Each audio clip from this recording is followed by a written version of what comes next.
درود تاج کس نے؟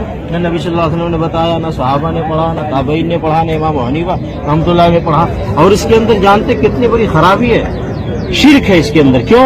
اس میں کہتے ہیں اللہم صلی علی سیدنا مولانا محمد صاحب التاج والمعراج والبراق والعلم دافع البلاء والوباء والقحط والمرض والعلم.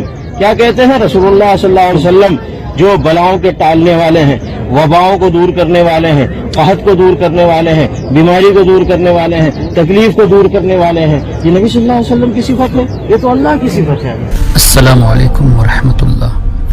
جی ابھی آپ نے سنا یہ شخص نبی کریم صلی اللہ تعالیٰ علیہ وسلم کو دافع البلا کہنا، اس کو شرک کہتے ہیں اور اس سے درود تاج کو غلط ثابت کرتے ہیں.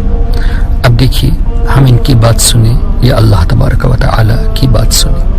اللہ تعالیٰ نے اپنے حبیب صلی اللہ تعالیٰ علیہ وسلم کے بارے میں فرمایا کما ارسلنا فیکم رسولا منکم یتلو علیکم آیاتنا ویزکیکم ویعلمکم الکتاب والحکمہ، جس کا مفہوم یہ کہ اللہ تعالیٰ نے اپنے حبیب صلی اللہ تعالیٰ علیہ وسلم کو لوگوں کے دلوں کو پاک کرنے والا بنایا ہے اور لوگوں کو سکھانے والا بنایا ہے.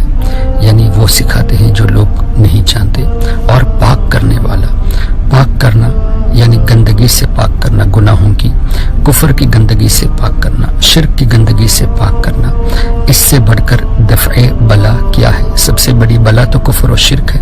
اس سے ہمارے آقا صلی اللہ علیہ وسلم پاک کرنے والے ہیں، اور یہ اللہ تعالیٰ نے ارشاد فرمایا.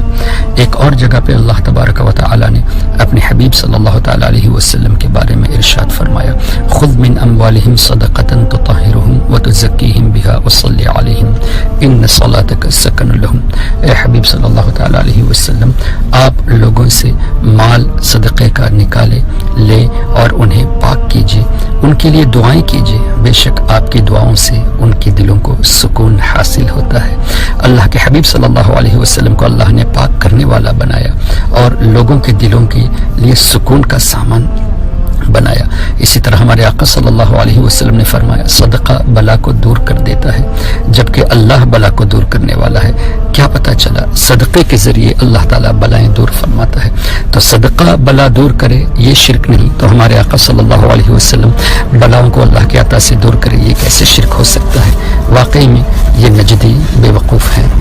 اور اب جب یہ کہا جائے گا اللہم صلی علی سیدنا و مولانا محمد صاحب التاج والمعراج والبراق والعلم دافع البلاء والوباء والقحط والبرد والعلم، تو اس کا مطلب یہ ہوگا اے اللہ ان پر تو درود نازل فرما جو تیری عطا سے بلا کو دفع کرنے والے ہیں، مصیبتوں کو تیری عطا سے دور کرنے والے ہیں، پریشانیوں کو تیری عطا سے دور کرنے والے ہیں. تو اللہ ہی نے جب انہیں مشکل کشا بنایا ہے تو اللہ تعالیٰ سے ہم یہ کہیں کہ یا اللہ جنہیں تو نے مشکل کشا بنایا، جنہیں تو نے دافع البلا بنایا، ان پر تو درود نازل فرما. یہ کیسے شرک ہوگا؟